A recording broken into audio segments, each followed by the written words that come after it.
that's the way every day goes. Halo semua, selamat datang di podcast Ruby Nasional. Oke guys, dalam episode kali ini kita akan membahas sesuatu yang sangat menarik dan ada yang tahu nggak? Oke, kita akan membahas sesuatu yang dekat banget sama kehidupan sehari-hari kita. Contohnya, apa ya? Yang ada di dekat kos kalian apa?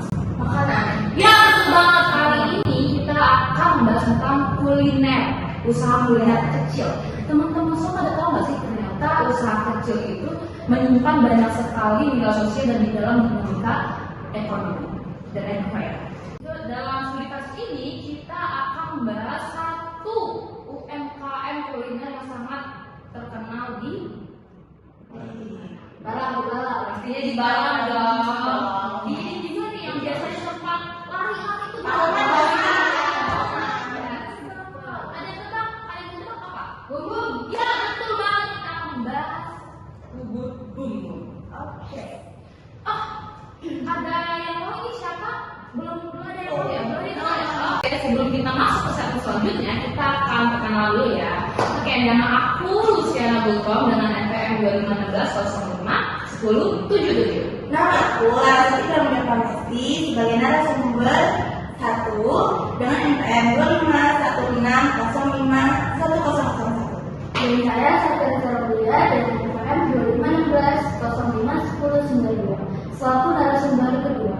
Dan saya narasumber ketiga Sri Wahyudi dengan NPM 2516051102. Dan saya narasumber keempat Diri Febrianto dengan NPM 251605171. Oke, di sini kita udah kenalan ya. Jadi kita masuk aja nih ya ke dalam pembahasan kita.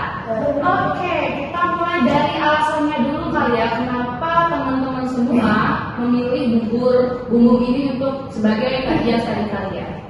Karena usaha kecil yang sekarang menghadapi tekanan besar dari zaman modern sekarang, terutama seperti bahan baku naik, terus itu bahan baku naik, persaingan ketat, sehingga membuat hubungan antara penjual dan pembeli, karyawan, terutama itu tuh semakin kaku gitu kan.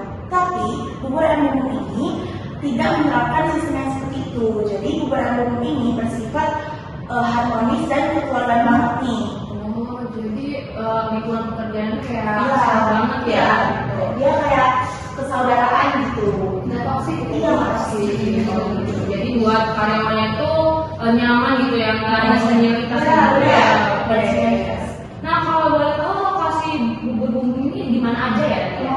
Pertama itu ada di Pahoman dan di dekat daerah PBK itu tempatnya strategis banget.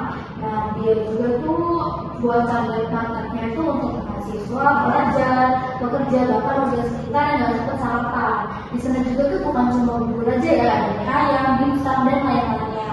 Dan itu karena tempatnya yang strategis, jadi setiap hari mobilitas itu sangat tinggi teman-teman. Setuju. Nah, jadi karena posisinya strategis ini yang bikin pelanggannya banyak, karena banyak orang lewat dan jadi pelanggan tetap gitu. Jadi pada sering sarapan di situ Iya. ya. Sampai orang pada hafal kalau teman-teman cantik gitu. Bagus ya. Iya. Gitu ya.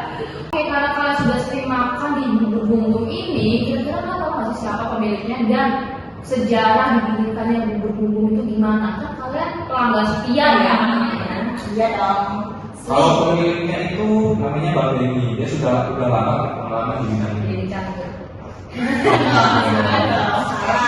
Usaha itu sebenarnya sudah tutup, namun di tahun 2022 dia kembali buka dengan nama bubur bumbung ini yang kita jadi pelanggan ya. Apalagi sekarang sudah punya 2 cabang dia dan mempercayakan kita karyawan yang terkhususkan untuk melayani pelanggan. Oh, jadi tutup itu pas zaman COVID ya? Iya, mungkin lagi di tahun 2022. Yang menarik di bubur ayam bumbung ini rasa kekeluargaan itu yang sangat kental banget nih. Jadi mereka itu menerapkan yang namanya sistem kekeluargaan yang punya rasa tanggung jawab, yang ada rasa empati, yang kepekaannya itu tinggi banget. Jadi nggak ada yang namanya senioritas, nggak ada yang kayak saya itu pemilik dan karyawan itu nggak ada banget di bulan ini. Oke, karyawan yang paling ini sedikit aja.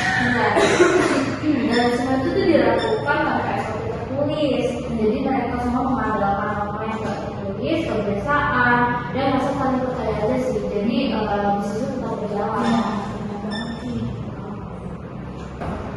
Oke, selama kalian makan di bubur-bubur itu, kalian memperhatikan nggak sih interaksi antar pekerjanya gimana? Gitu. Akrab banget sih menurut aku, karena karyanya itu banyak yang kenal, jadi suasananya itu santai, nggak kaku, nggak canggung. Hubungan pendidikan juga seperti teman sendiri. Benar banget, ada diskusi Iya, itu. benar. Ya, Sama Tapi- kalian juga ini ya. Tapi kalau menurut saya, kalau terlalu kekeluar itu malah mungkin muncul potensi masalah yang seperti suka menunggu, membagikan tugas yang tidak jelas, dan risiko kurang disiplin dari para pekerja. Iya ya, karena anggapan kalau udah kayak kesalahan ya udahlah, besok-besok tapi diulangi. kalau kita lihat dari sisi kita gitu ya, UMKM itu juga kayak gitu, karena keluargaan banget, kadang tuh malah terpecah belah gitu kan, maksudnya jadi tidak profesional gitu loh. Itu pentingnya jangan berlebihan guys. Dan dibutuhkannya SOP walaupun kita itu temenan, tapi kalau dalam pekerjaan yang profesional. Sewajarnya pekerja aja ya, harus membedakan waktu kalian bertemu sama kalian bekerja. Oke, sekarang kita akan masuk ke bagian analisis teori sosial yang bakal bikin kita mikir banget. Kira-kira siapa yang mau mulai? Aku deh. Oke. Kalau menurut aku melalui teori Weber, etika kerja mereka tuh sangat jelas. Prioritas pada rasa yang konsisten, terus keutamaan dan fungsi yang tepat. Ini adalah bentuk tindakan rasional untuk bikin usaha mereka tuh lebih lebih bisa naik ke jenjang ke atas gitu. Dan itu tuh bisa mempertahankan kepercayaan pelanggan. Banget tuh. Nah, kalau dari menurut saya nih, dari pendapat Mark, tetap terjadi sih relasi antara pemilik dan pekerja, walaupun mereka akrab, tetapi pemilik tetap menjaga keputusan nih. Pemilik juga mengatur siapa yang bekerja di dapur, siapa yang naik pelanggan, walaupun tanpa SOP formal. Ini menunjukkan struktur kelas dan sederhana dalam usaha. Gitu loh. Kalau menurut saya juga relevan dengan teori dari di mana solidaritas mereka itu mekanik karena hubungan dibangun oleh kedekatan, kesamaan nilai, dan suasana non formal. Menurut teori Granover itu juga cocok, modal sosial mereka kuat, hubungan kekeluargaan mereka erat, sehingga ada rasa kepercayaan dari internal yang memperkuat ekonomi. Bahkan keputusan masukin ke GrabFood dan Shopee Food itu merupakan keputusan yang benar karena mereka dipengaruhi oleh jaringan sosial dan hubungan internal tadi. Oh, ternyata bumbu ini bisa dipesan melalui GrabFood dan Shopee. Jadi semua orang itu bisa beli.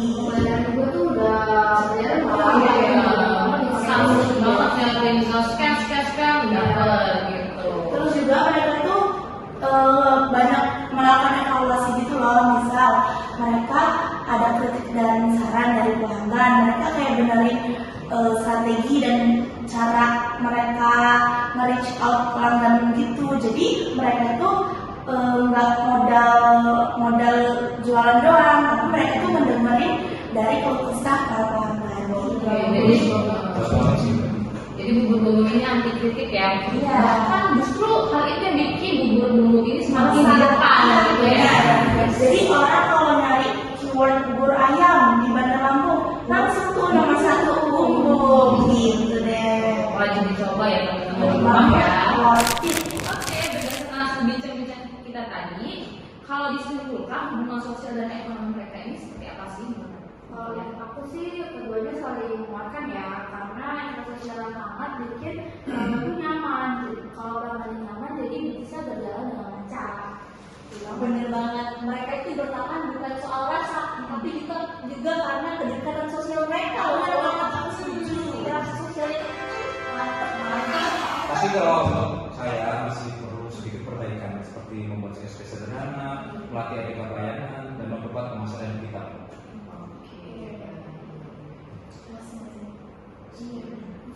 Oke, itu dia pembahasan lengkap kita mengenai bubur bumbung kali ini. Semoga pembahasan ini bisa membuka mata kita semua bahwa bisnis yang bertahan itu bukan hanya yang enak, tapi juga yang bisa menjalin hubungan sosial yang baik. Saya Luciana Goto, Dan saya Sandra Fitrolia. Saya Fiolini. Saya Diri. Saya Laras. Sampai jumpa di podcast selanjutnya.